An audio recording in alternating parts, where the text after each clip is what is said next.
This is the first time that I participate and I gave a talk in Saudi Arabia. And hopefully it's not going to be the first time that we come here.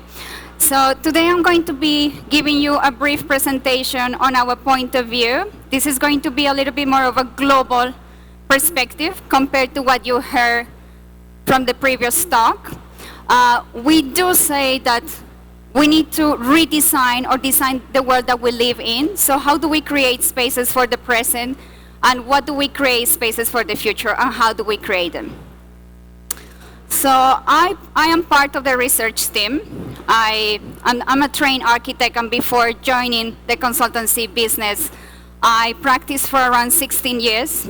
So I was in the real estate and property management business before joining Miller Knoll. So Miller Knoll, for the ones who do not know, we are a family of brands. We are around 16 brands around the world.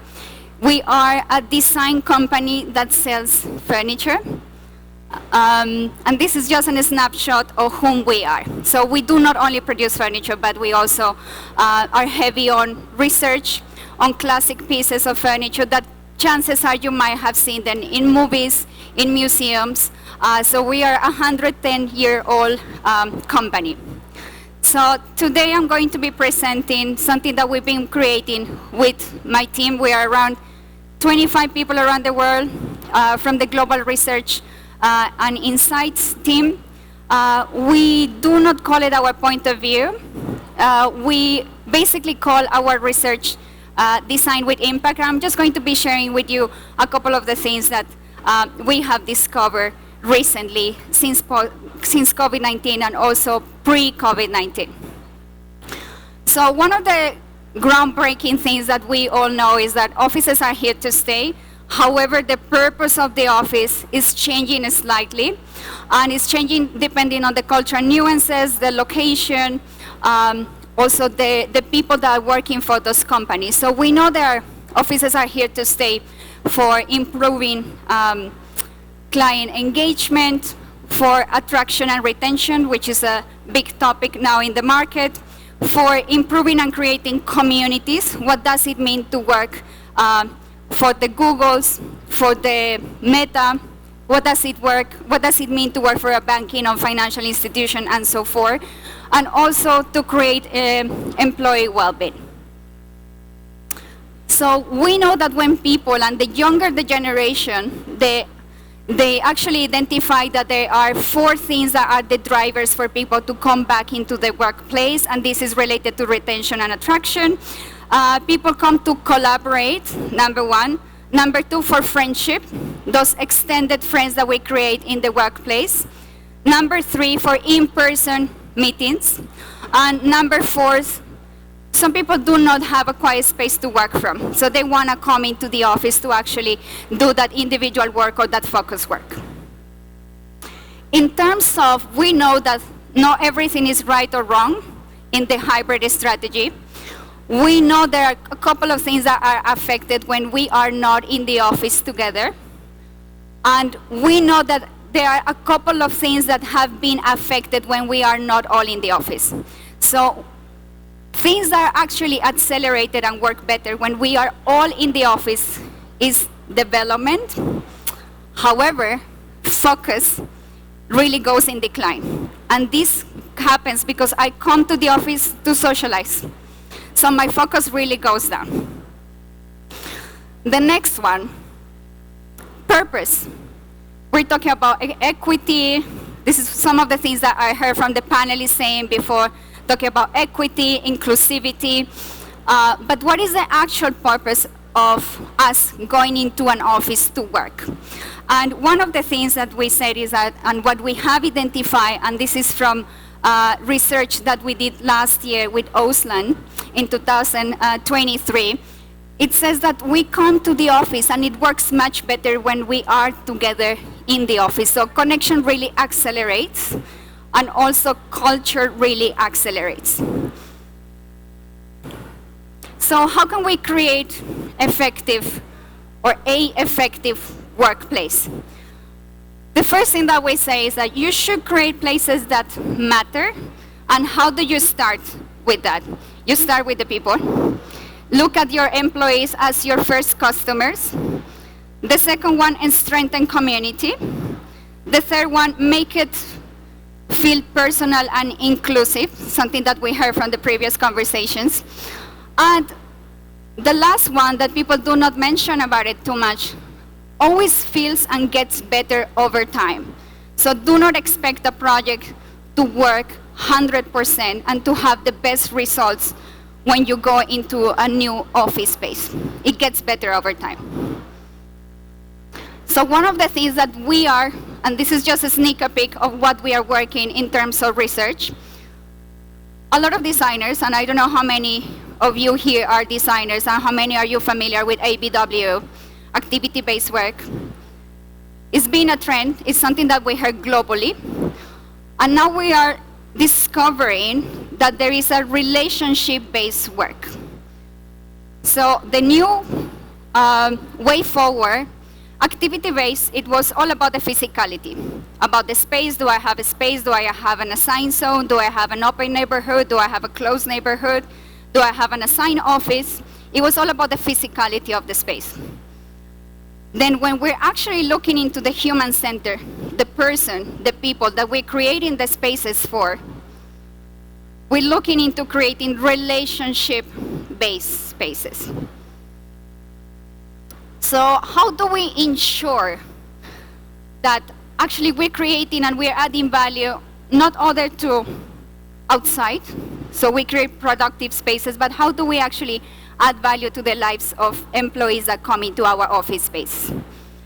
So through our research, we have understood that there are 3 themes that we have gathered together. So when we ask customers and the A&D community, what are you trying to solve? There is an array of different things and different possibilities that companies and designers want to solve, especially post-COVID-19. So we heard about inclusivity, culture, people being burned out. Also, some companies saying, I want to talk on talent retention, talent development.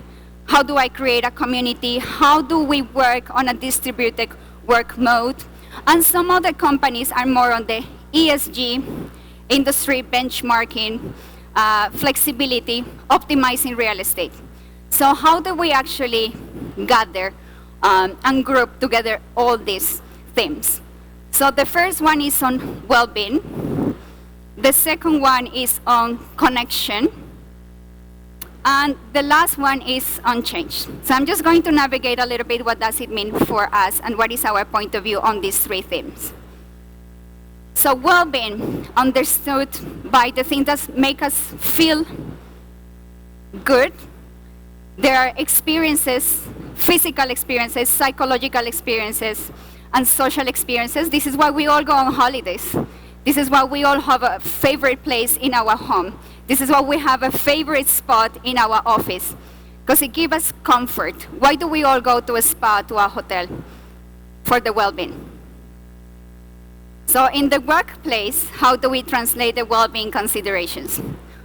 Holistic ergonomics. So it's not only about having a good ergonomic chair, a good desk, but what are the things around it? Biophilia. Do we have plants and greenery? Do we have access to natural light? Is the air conditioning blowing on my face? Am I too hot or too cold when I'm coming into the workspace? This is also on holistic ergonomics. Healthy buildings. We have heard a lot about LEED and WELL certificate. What does it mean? Optimizing water, solar panels, intelligent buildings. Respite opportunities. This is something that some companies do not like to talk too much about it. It's basically, how do we create those relaxed moments in between a meeting space, a workspace? How do we actually relax? Or how can we design a space where people can relax for 5, 10 minutes, 20 minutes? And lastly, but not the least interesting, that has come and has been accelerated with the pandemic. This is something that we've seen globally, actually coming around 10 years ago, and is the hospitality look and feel in the workspaces. Something that I like to call personally the resi-commercial spaces. So it's a mix between the residential and the commercial spaces. So we are all craving to have a concierge, a work cafe, having those experiences that traditionally speaking we didn't have 10, 15 years ago in a workspace, but that we could have in a hotel, for example. So it's a blend between the residential and commercial space. The connection, and I think this is one of my favorite ones out of the things that we have seen. And one thing that we always challenge global companies is, why are you bringing your people back to the workspace? It's not good enough to bring them, but what is the purpose of bringing them? When you bring people together, what are the expectations and what happens next? So from a micro to micro level, from a layout, you look into a neighborhood, and then you look into individual, what happens? So one thing that we have understood is that it's not about inclusivity, but it's about equitable experience. And what does it mean with the equitable experience and connections? We know that there are 3 different levels of connections and experiences when we come into the workplace. We have an individual experience. We have a group experience that is basically my team, the people that I work with. That is not necessarily my business unit, but it's people that I work with. And the third one, the social experience. Then when we deep dive into neighborhoods, it's not about creating a neighborhood that is named after the business unit, but it's creating neighborhoods that are based on the work style of those units. So if you see here in the example, none of these names are actually related, maybe the markets, but they are not related to a business unit. So for example, we have the parks, the flex, work, which is more desk-bound. We have the learning center. What is a learning center? A meeting space. When we go to meeting spaces and training spaces, what do? We learn. And lastly, but not the least important, and sometimes it's really overlooked, what are the shared spaces? Where are the printer? Where is the locker? Where is the closet? The toilets? So these are some of the idea planning that we've done, and we know that not every single neighborhood fits the needs of every single company. Sometimes it's about cultural nuances, sometimes it's about regional standards, global standards, but sometimes it's about the nature of people who work from these neighborhoods. So these neighborhoods, for example, is more on a quiet, individual type of style of work. And when you look into an individual level, we know, and this is something that is being accelerated, and we've seen it rapidly actually coming into Asia Pacific and Middle East, is the transition from desk to work points. So what does it mean? Do everybody need a work desk? Do we all need to be on a assigned desk, or can we have work points to work from? So these are some of the ideas that we have for different types of work points, and as you see, the sky is the limit. So it depends. We are not all the same sizes. We are different heights. We like different things. We like sometimes to work individual. We like to work in group. We like to work from a bar high table. So it depends also on our personal choice and nature. So when we start going and deep dive into the individual work and what happened with our mind, and this is coming from 2018 research that we did in the US, we have identified that there are different state of minds based on our needs. So we do think, we do, and we feel. In the do is about the activities, in the think is about concentration, and in the feel is my mood. We are not waking up every day with the same mood. So why we're not considering this in the workspaces? If you look into what happens when we come into the office spaces, we have identified, and this is from the same research piece, that we go through high concentration to low concentration, or vice versa. Some of us, we are morning people, some others we are not. I know here in this region, people really thrive and go out in the afternoon and evening because the weather conditions, so it's a cultural nuances. So one of the things that we say is that there are 5 different states of mind. The first one, if we look into the high concentration, the first one is lock in, where I really need to be on my own. I need to power through this task now. The second one is half open. Have you seen those people that come and sit beside you, but they put big headsets? So they're there, but they're not there. They're giving you a signal. So this is a half open. The opportunistic. We all have extroverts in the workplace. Those people that really thrive when they go to the most social and busy area in the workspace, right? We all have those people that you will always find in the cafeteria. You will always find in the busiest place because they thrive and they work better on those spaces. They fit in the burst. The fourth one, and we do it all the time, we glide. So this is low concentration. You need to go through your emails. You need to reply back and acknowledge something, but it doesn't need a high level of concentration. A lot of those HR and admin work, you don't need to be 100% concentrated, right? We go through glide. And lastly, but not the least important, the restore. Is when we need to re-energize to be more efficient. For some people, it's about having a tea break, a coffee break, a praying break, going to a sleeping pod, to a massage pod, to the relax pod. So there's different arrays on the restore. So what are those considerations that we need to look into connection? So when we're looking into connecting people in the workplace, we want to create a sense of community and belonging. We want to facilitate connections for those people who probably have some weak ties to the workplace or to the leaders or to their teammates. We know that there are always improves that need to be done over time, so it always gets better, and there's always improvements, and there's always opportunities to actually reiterate the workspace. Create meaningful neighborhoods. How do we actually create an inspiring space that gives us different experiences? And lastly, how do we actually connect the younger generation to leaders? And the third one that is on the change, and probably is the trickiest one of them, the one that gives us the highest opportunities now in the workspace, is creating spaces that are flexible. How do we enhance and create new ways of working, or what happens when there are new ways of working? Policies and etiquettes.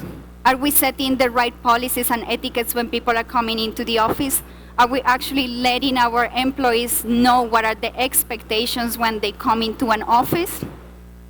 This could be about the outfit, this could be also about behavior, this could be about food in your desk. So there's an array of things when we talk about policies and etiquettes. And lastly, technology and AI. Are we going to be all overpowered by AI? We're going to be without jobs in the next 10 years? There is an open conversation.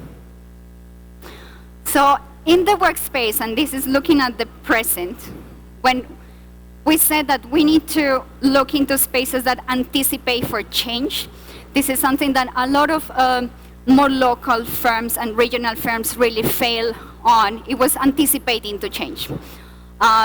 So we need to understand what happens in minutes, hours, and days. Is your workspace or your neighborhood or your company able to reiterate and change? Are there any spaces in your workspace able to change within minutes, within hours, or within days? A couple of idea planning on a small scale. So this is more on the minutes. You don't need to bring on 3, 4, 5 people to actually reconfigure space, but you could do this easily with 2 or 3 team members, or just with your team who needs to use the space. So other space planning considerations. So in the change, voice and choice, what happens with the acoustics? Are we actually catering and thinking about the acoustics properly? What is the white noise? Do we need noise in the workspace, or we don't need? What are the needs of your company? Participative design. do we involve not only our leaders, but do we involve our employees to let us know is the space serving us well? When we talk about participative design, it's about the surveys, the workshops, the focus groups, the vision of the company. Are we involving everyone, or this is just one single-handed decision by the GM or the CEO? Piloting. Are you piloting spaces? Are you testing zones? Are you testing new ways of working? Are you testing floors? Are you testing a new app? And how do you create flexible spaces, having in mind that the spaces can be reconfigured in minutes, hours, and days? And one that really gets overlooked by companies and by designers, and I've been guilty of this one myself, is change readiness or change management. So it's basically communication. Do we communicate correctly internally in our companies? Are we setting the right expectations? Are we expecting people to come the first day and know how to use the space? This is all on change management tools.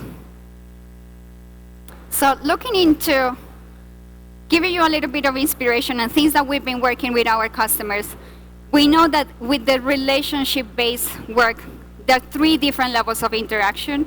We have the community, the group, and the individual. And also when you have those 3 levels, we know that there's a segment where you exchange and reflect on ideas. But you also, after you go and exchange your ideas and reflect on it, you produce. So there are 2 different levels of these levels of interaction. So how will that look like? And this is not cast on stone. This is something that we've seen with our customers. The obvious answer are the community. So in the community, we have the cafe or anything that is food-centric. The second one is the forum.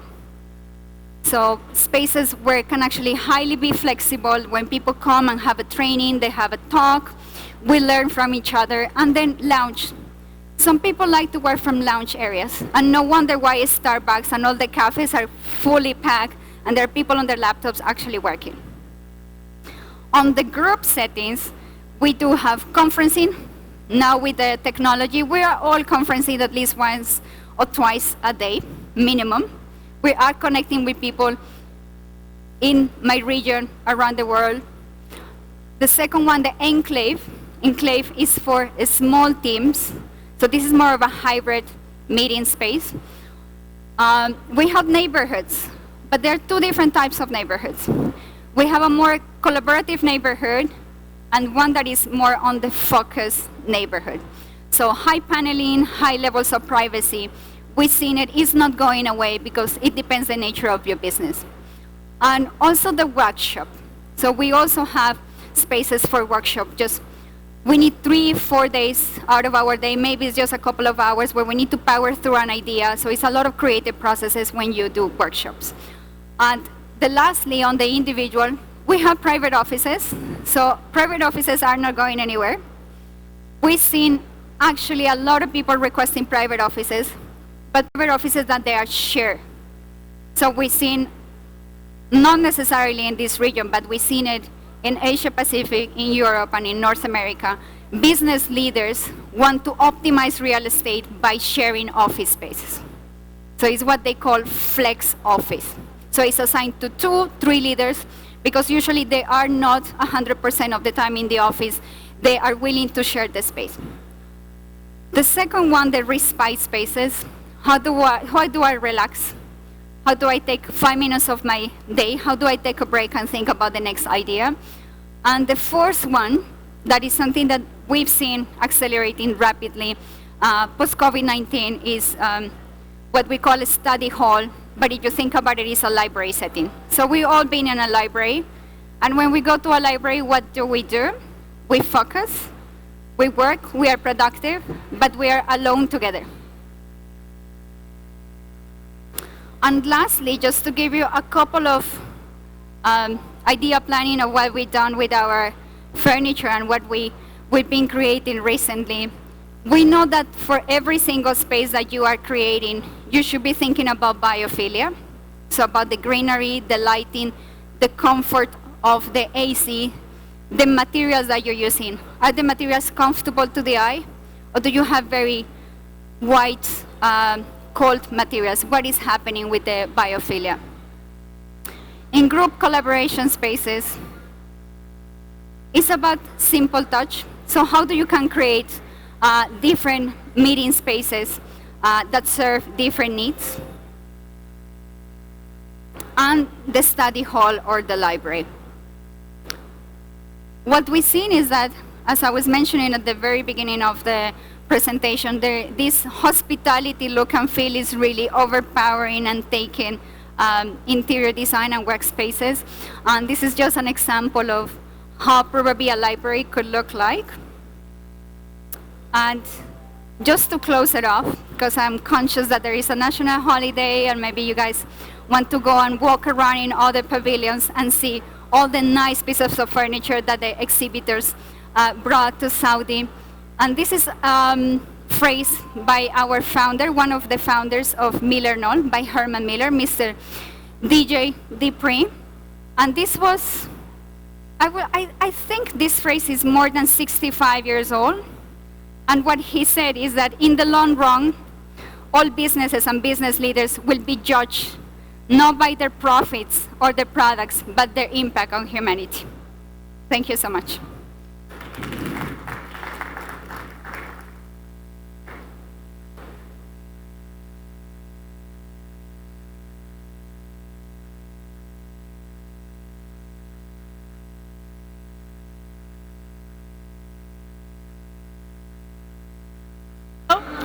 Can you hear me? Tatiana, before we let you go, I just wanted to check, do we have any questions? Because we can still open up for questions. My mic on. Was this helpful? Was it inspiring? Perfect. Thank you so much. Let me just see. We don't have any questions. Thank you so much, Tatiana, for joining us today. Thank you. Can we have our next slide, please?